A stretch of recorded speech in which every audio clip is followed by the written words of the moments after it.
Oi, olá gente bonita, tudo bem com vocês?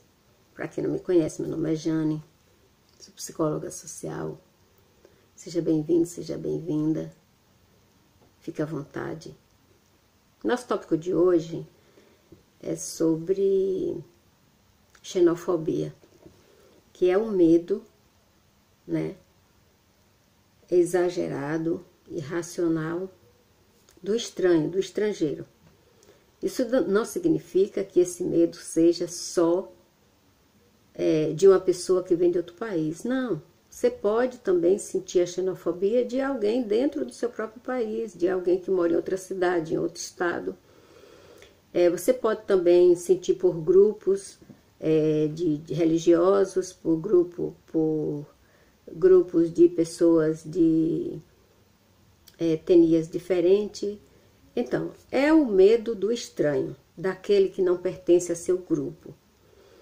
E esse medo ele é tão exagerado que às vezes ele ultrapassa, né, a barreira do medo e vira raiva, vira ódio. Como algumas fobias, elas, como se diz, ultrapassa a barreira do medo e vira ódio, como a misoginia, como a homofobia, que ainda vamos falar, né? Eu coloquei um vídeo, mas fui obrigada a tirar por motivo de ameaça. Então, depois eu conto a história. Eu ia começar esse vídeo agradecendo a todas as pessoas que têm se inscrito no meu canal, a todas as mensagens de carinho que as pessoas têm deixado, e dizer que eu estou muito feliz, eu estou muito contente de saber que no meu país tem pessoas que ainda nutrem sentimentos tão nobres, tão puros, né? Tão claros, não tem vergonha de dizer que gosta, que ama uma pessoa estranha que não conhece. Nós hoje estamos falando da raiva do estranho, mas esse sentimento que as pessoas têm por as pessoas que elas admiram nas redes sociais é o contrário da xenofobia. É o lado positivo, né? É o lado oposto de gostar de pessoas que você não conhece. Então, você começa a conviver com as pessoas, você muda o sentimento, você muda a sua concepção a respeito daquela pessoa. A xenofobia, ela só é justificada até o momento que a pessoa não conhece a outra. Conheceu, né? Não se justifica mais.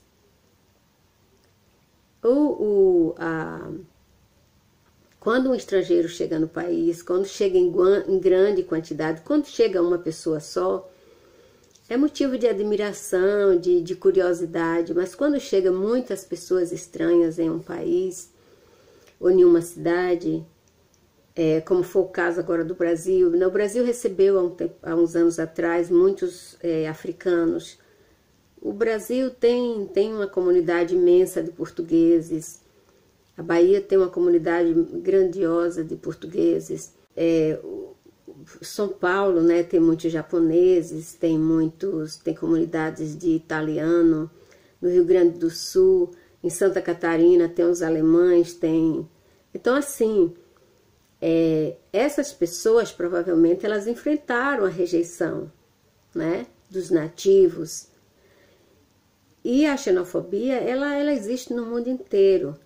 Ela existe em ambientes corporativos, como empresas, né? Às vezes tem um grupo dentro de uma empresa que ele é tão coeso que quando vem alguém de fora, de outro país, mas eles ficam com medo de perder o emprego, de perder o cargo que eles têm, então eles se juntam em grupo, né, o pessoal da empresa, para boicotar, para tornar a vida daquele imigrante, daquele estrangeiro, um inferno, né? Falando em termos populares. Então, a xenofobia, ela é cruel. Ela é cruel, ela às vezes pode chegar ao crime, né? Quando ela é exagerada, quando ela toma proporções de comunidade ou seja, uma comunidade toda se revoltar contra os estrangeiros, aí fica realmente, acontece muito crime, é muito estranho. Aqui na Europa de vez em quando a gente vê assim algumas ações de xenofobia, né? Aqui tem um grupo que eles protestam contra estrangeiros, mas eles não, aqui na Inglaterra, eles são civilizados, né? Eles protestam de uma forma diferente, mas todo ano eles se reúnem, saem pela cidade, mas eles não fazem baderna nem nada, eles se divertem, né? Mas eles estão protestando contra a presença de estrangeiro no país deles. Então, a xenofobia aqui ela é mais calma, mais suave. Mas existe a xenofobia contra os muçulmanos, existe a xenofobia, por exemplo, Donald Trump ganhou as eleições em 2016 porque ele falou que ia construir um muro, né?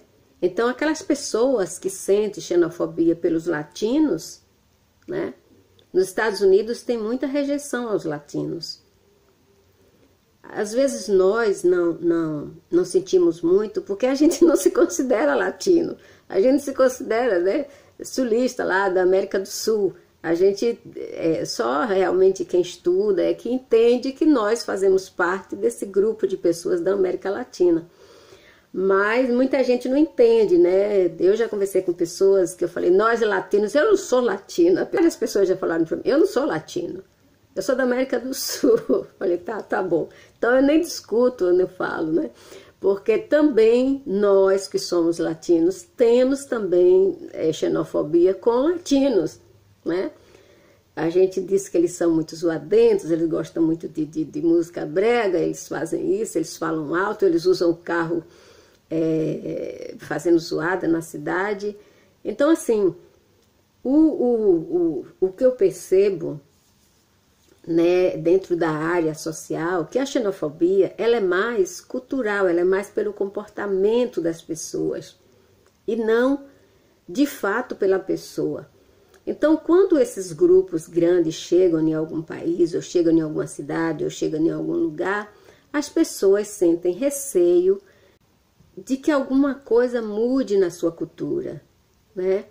De que aquelas pessoas tragam coisas novas e aquilo mude a forma deles viverem.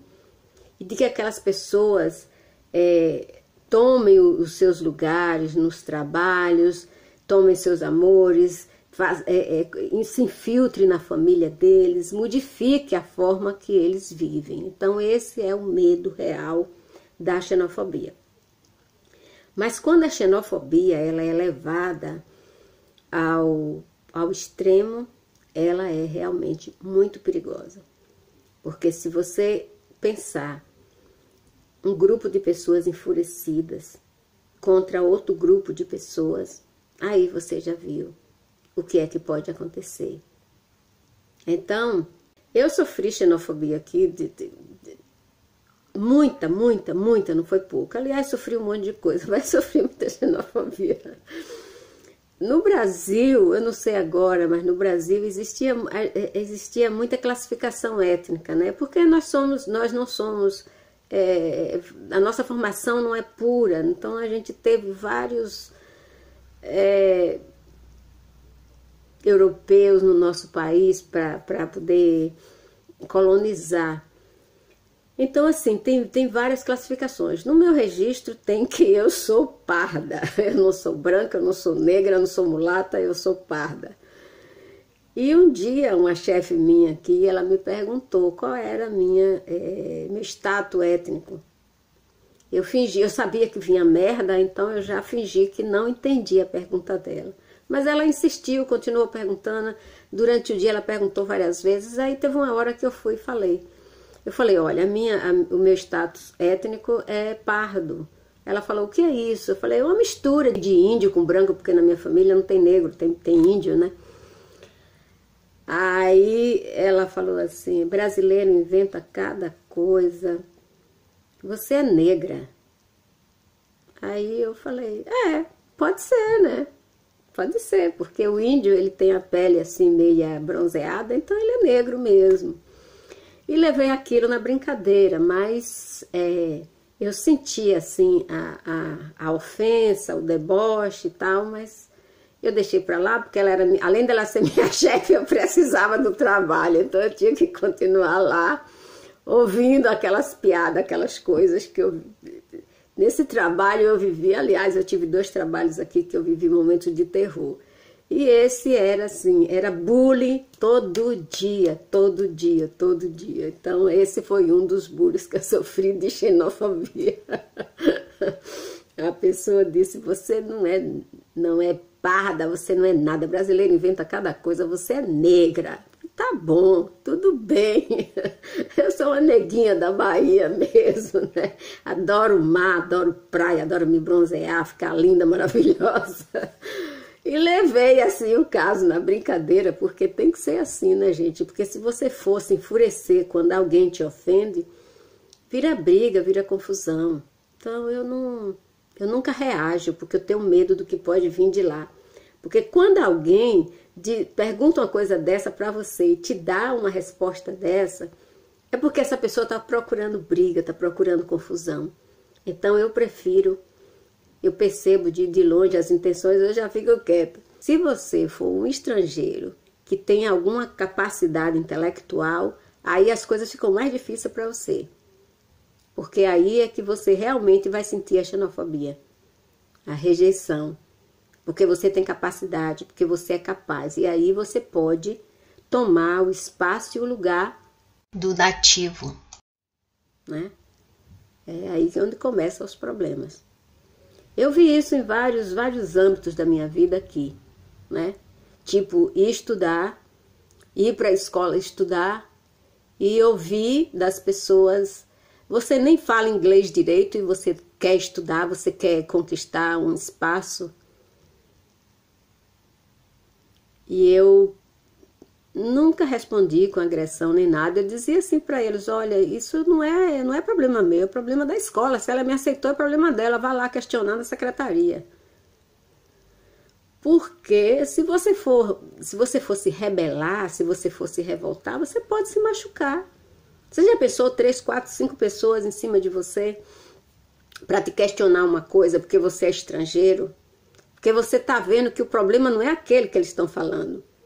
É que eles não lhe aceitam, porque você tem uma capacidade intelectual maior do que a deles. E às vezes, como você vem de um lugar que é considerado terceiro mundo, quarto mundo, quinto mundo, o primeiro mundo não te aceita. Então você tem que se impor, você tem que ser melhor do que o que você já é. Para poder você ser aceito e ser respeitado. Mas o seu comportamento, né? Eu me recordo que uma vez eu fui tomar um empréstimo no banco, aqui, e quando eu cheguei no banco,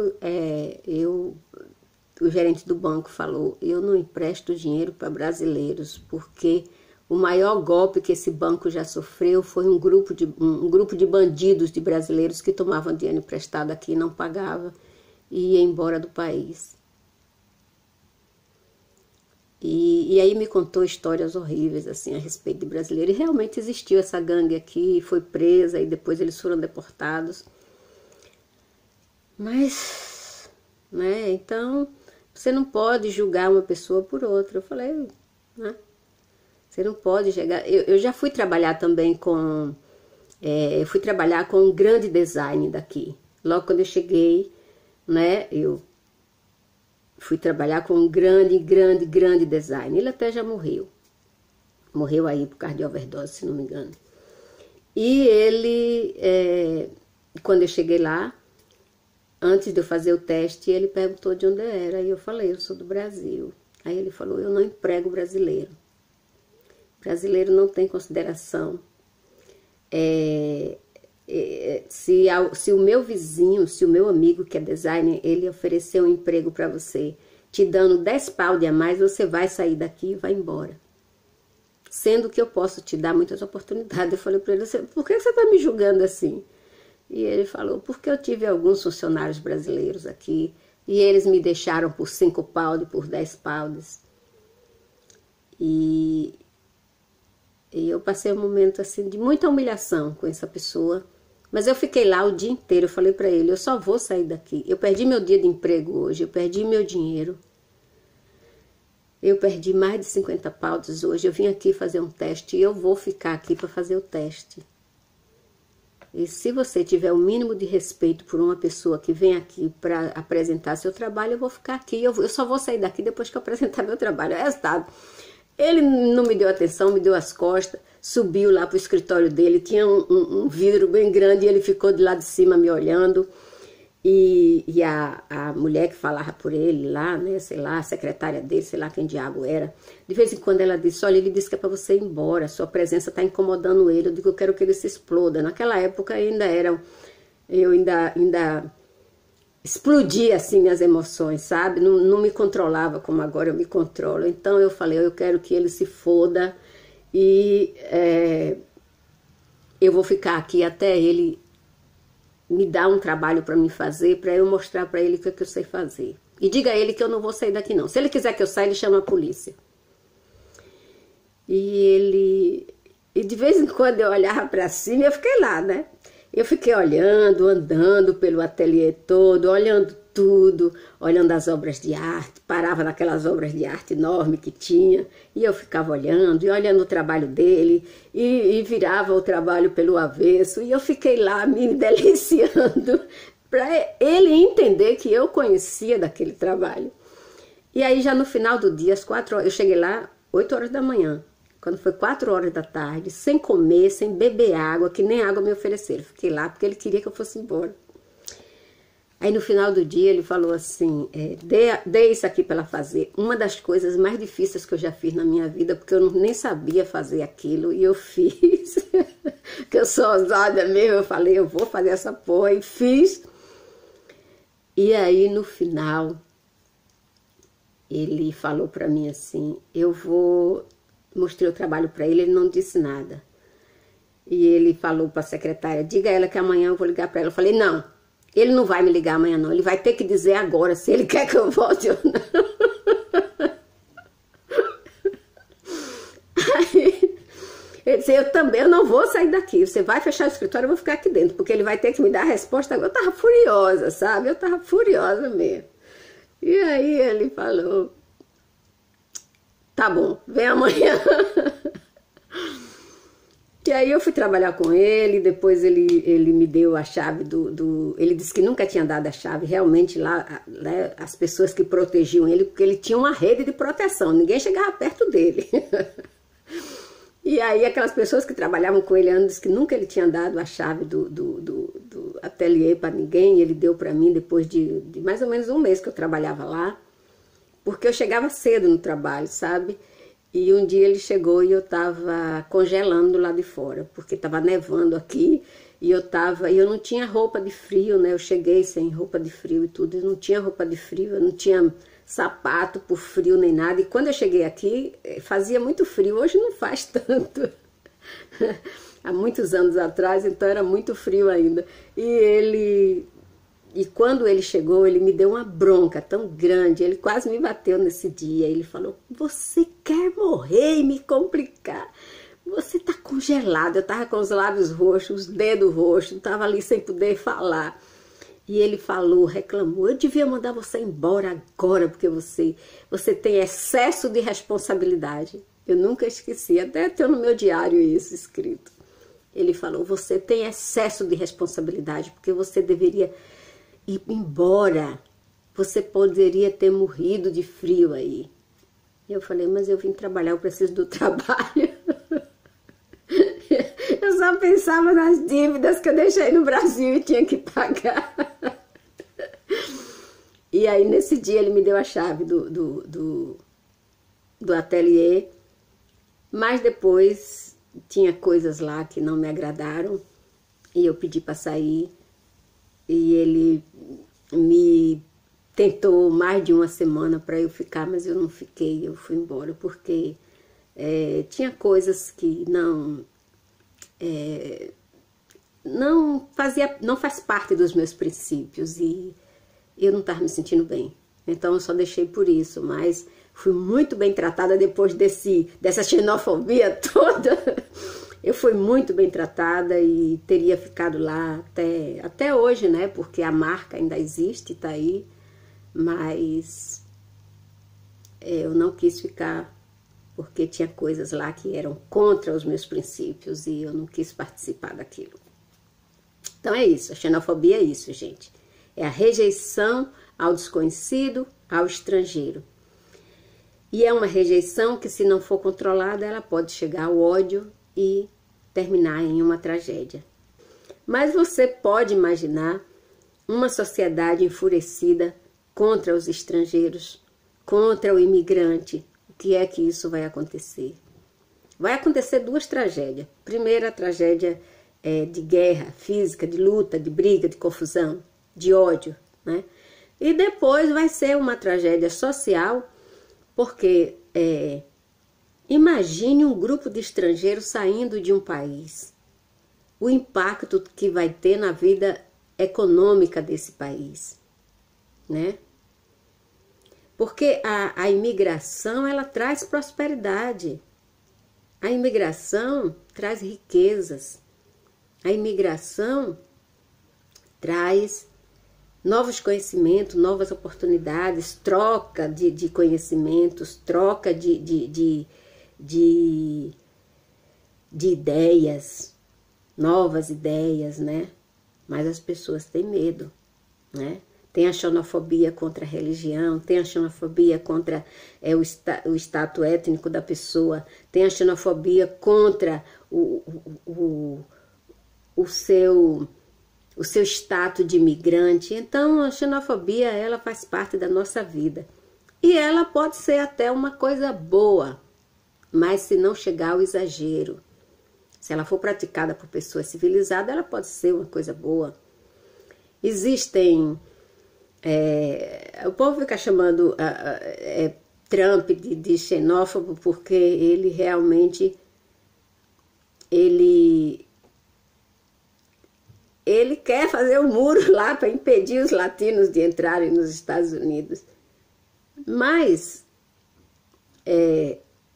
ele quer impedir a entrada ilegal, né? Se a pessoa entrar pela porta da frente, muitos serão aceitos, muitos serão recebidos. E também, quando os milhões de pessoas que votaram em Trump, foi porque o país estava na bancarrota, né? O país estava vivendo um momento difícil financeiro. E aí ele prometeu de fechar essas entradas ilegais, conter a entrada de pessoas no país para poder economicamente o país crescer, o país melhorar, né? Existe a xenofobia contra os chineses, né? Existem de todas as formas. E isso não é da agora, né? Essa palavra, ela é nova, ela é relativamente nova. Mas a xenofobia se pratica desde que o mundo é mundo, desde que o ser humano existe. Porque o ser humano vivia em tribos, né? No início eles viviam em tribos, viviam em grupos. E eles não queriam, eles não permitiam outro grupo entrar no grupo deles. Eles não permitiam as outras tribos. Até hoje na África e em outros países tem muitas tribos.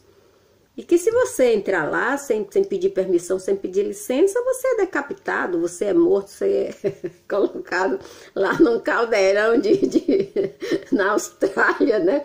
Você é colocado num caldeirão de água quente lá e vai ficar aqueles nativos rodeando você cantando aquelas músicas medievais. Tô brincando, gente, não é assim não. Mas realmente eles não aceitam. Nem na Austrália tem esses grupos que eles não aceitam estrangeiro no grupo deles. Eles são primitivos mesmo, sabe? Eles vivem lá dentro, lá na toca deles, eles não... E na África também. A África é um país que o mundo inteiro anda por lá, mas é um país muito peculiar.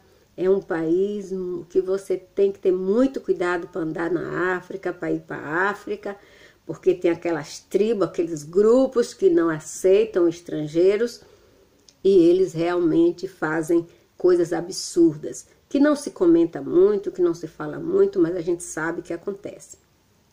E muitas pessoas têm sérios problemas, às vezes até necessita da ajuda dos órgãos oficiais do governo para sair desses países, para sair desses lugares, porque eles são sequestrados, eles ficam presos ali. E não é só lá, né? Alguns países árabes também faz isso. Mas isso é o medo da cultura, é o medo do que aquela pessoa vai implantar, vai levar para seu país, vai levar para o seu povo, né? Tem muitos países ainda que não têm acesso à internet. A população em geral não tem acesso à internet. Isso é uma xenofobia também. Por quê? Porque não quer que a comunidade tenha acesso à internet para não ter informação, para não mudar a sua cabeça, seu modo de pensar. Isso é xenofobia. Então, né, como é que a gente pode mudar isso? Como é que a gente pode viver com a xenofobia? Mas é difícil. A xenofobia, ela é presente no mundo inteiro, nos países mais civilizados do mundo. E é preciso realmente a gente ter cuidado, né, para não ser vítima de uma forma agressiva, né? Porque enquanto for com palavras, com brincadeira de mau gosto, com bullying, tudo bem, é suportável. Mas a gente tem que ter cuidado para isso não ir para a esfera da violência, da agressão. Como é que a gente combate a xenofobia? É demonstrando que você não quer mudar nada naquela sociedade, que você está ali para somar e não para usurpar, né? Porque o medo deles é que a gente usurpe